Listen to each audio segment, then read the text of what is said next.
Hey guys, and welcome back to another Amiable Sloth Theory video. Now, this one is a little strange and will probably be debunked in the next few chapters, but at the moment there is a lot of evidence for it. That being said, today we'll be explaining why we think Willow Schnee has visions. So let's start with the most obvious counterpoint. In Volume 8, Episode 8, it appears she summoned a Borbatusk. Now let's get one thing straight. I think Willow Schnee has the glyph semblance, which involves summoning, but also time dilation. What if Willow's semblance evolved sometime in the past, perhaps around the time she married Jacques and wanted to slow things up and start settling down? What if one day she pushed herself so far on the time dilation front that she messed it up entirely and began to see visions of the past, present, and future? It's also worth saying that for this theory to work, the visions would be uncontrolled, like Crow's bad luck and Ironwood's metal semblance. So let's take a look at her mannerisms. Willow drinks and drinks and drinks. She's worse than Crow. And whilst it is understandable with her husband like Jacques, she also spends a lot of time away from him, to the point where I don't think they really see each other ever. Anyway, if she was a huntress, she could probably manage Jacques, but not the fear that comes from the visions.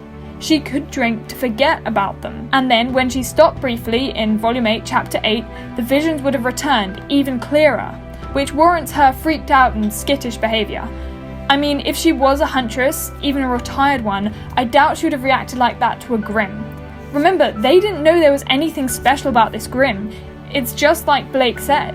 Our next point is a little weaker, but Whitley seems to be quite distant from his mother, and Willow implies she isn't the best parent when talking to Weiss. Perhaps when Willow sees a particularly bad vision, she doesn't have control of herself and is just living within the vision. At a young age, I can imagine this would have terrified the children, especially Whitley, who was not only the youngest, but had no one to look to for help other than Klein, who was then fired. Another thought to support this theory is actually her name.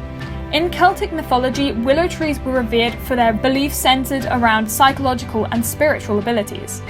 It was understood that willows were the key in bringing a clear understanding to the world, including psychic visions. Linking to the fairy tale Snow White, which is the base for Weiss, her real mother saw something, a blood drop in the snow by ebony wood, and said, "One day I will have a child, lips red as blood, skin white as snow, and with hair like ebony." Later, this came to pass. She had a premonition, just like Willow, her RWBY counterpart, may have. Now onto our strongest point. Willow put cameras in all the rooms in the house, and as she explains it to Weiss, she seems to become distant and scared until she starts to drink again. Could she have seen something in the future that happens which needed cameras? For example, when Watts comes to visit Jacques? Weiss needed that footage as Jacques had locked his computer, which Willow seemed to have anticipated.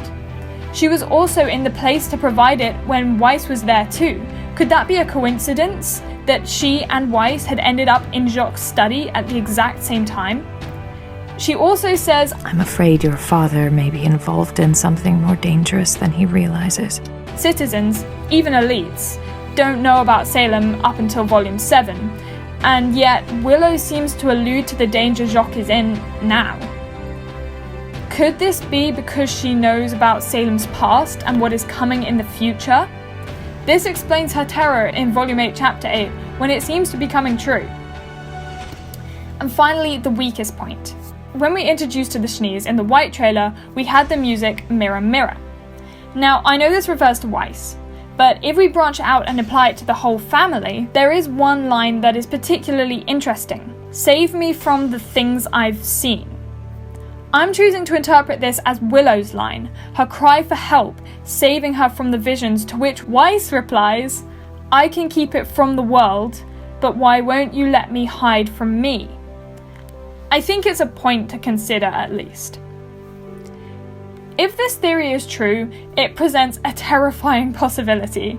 She asks Weiss not to forget her brother and seems relieved when she doesn't. Is this because she's seen a version of the future where something terrible happens to him?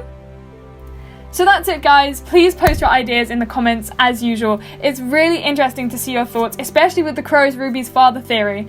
But definitely check out the rest of our videos. We have reactions coming out every week now, and we'll see you guys soon. Bye!